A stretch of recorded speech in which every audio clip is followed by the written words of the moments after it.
9 days. On average, your cat is in heat for 9 days straight. 2. 9 days, during which more changes happen inside her body than in any other state. 3. 9 days, of which you might only see the surface, the noise, the restlessness. 4.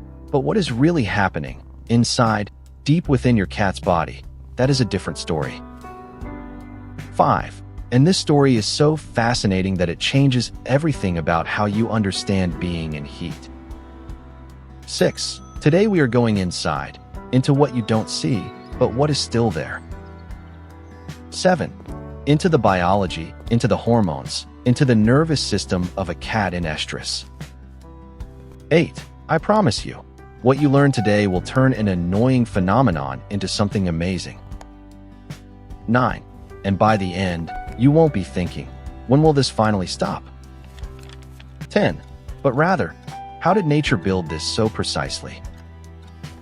11. Let's start at the beginning of this miracle with the first light signal.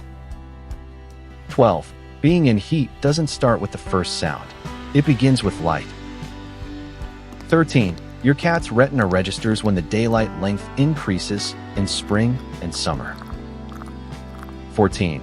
This signal goes directly to the brain, more precisely to the hypothalamus. 15. The hypothalamus is the control center. It coordinates hormones, rhythms, reproduction. 16. It gives the signal, now is the time.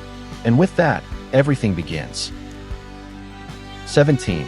GnRH, gonadotropin-releasing hormone, is released, a small molecule with a big effect.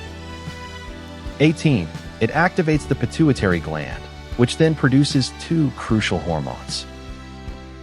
19. FSH and LH, follicle-stimulating hormone and the important luteinizing hormone. 20. These two hormones stimulate the ovaries to produce follicles and release estrogen.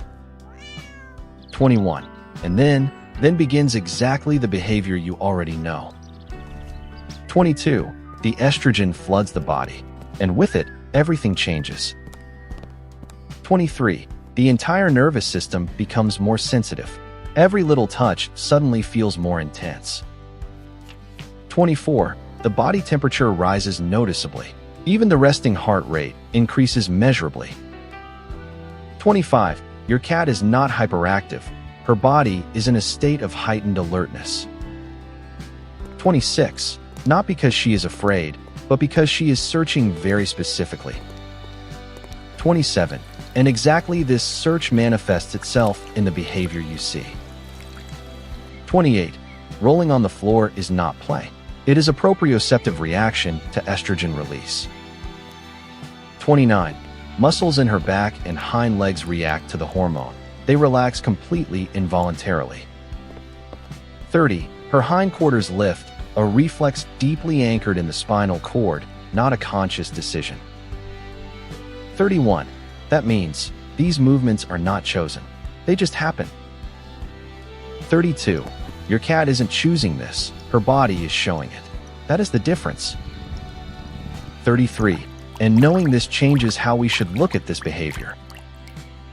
34. There is something else that almost no one knows, and that truly fascinated me.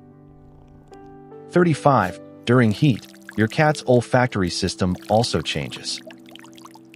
36. Her pheromones, volatile chemical messengers, change their composition. 37. They are specifically optimized for long-distance communication. Not for you, for male cats.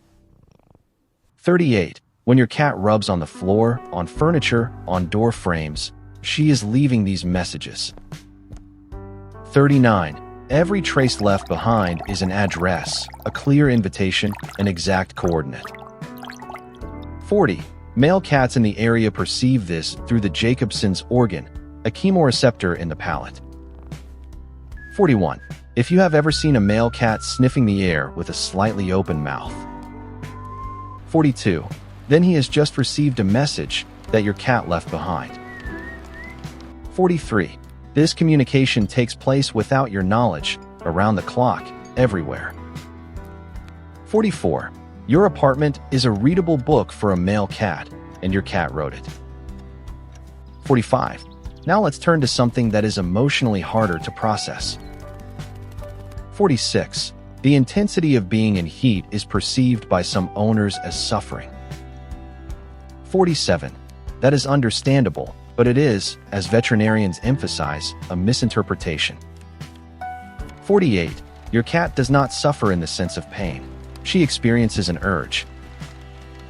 49. An urge that differs from pain in that it is goal-oriented. 50. It drives in one direction, towards mating.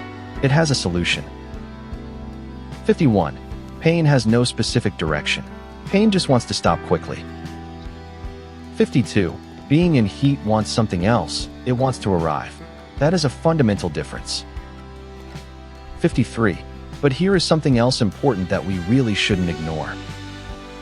54. If the heat repeats itself without mating taking place, that can mean stress. 55. Not psychological stress, biological. The body remains in a readiness mode.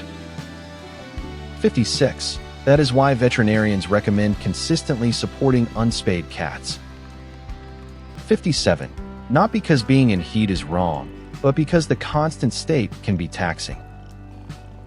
58. That is a topic on its own, and it deserves its own honest look. 59. But now, back to what is really happening in these moments. 60. Imagine you could see for a moment what is truly happening right now. 61. Millions of chemical signals, coordinated by a system that is older than language. 62. A body pursuing a single goal with millimeter-precise mechanisms. 63. And this body belongs to the little cat on your sofa. 64. That is not a sensation. It is everyday life for her. 65. Every time she goes into heat, this miracle of biology repeats itself. 66. Quietly, precisely, without announcement, because it doesn't need an announcement. 67. This brief moment of truth truly deserves an honest second of silence. 68. Because the next time you think, she's in heat again. 69. Then you know exactly now what that truly means in reality. 70. That something is happening inside her right now that has been refined over millions of years. 71. That absolutely no single, tiny detail of it is ever just a coincidence. 72. That she, completely herself, is doing something that no human could ever replicate. 73. If you know someone who doesn't understand their cat in this phase, send them this. 74. Not as a strict lecture, but as a friendly invitation to look more closely. 75. Because what truly happens inside a cat in heat is not bothersome. It is extraordinary. 76. And that deserves more than a closed door at midnight.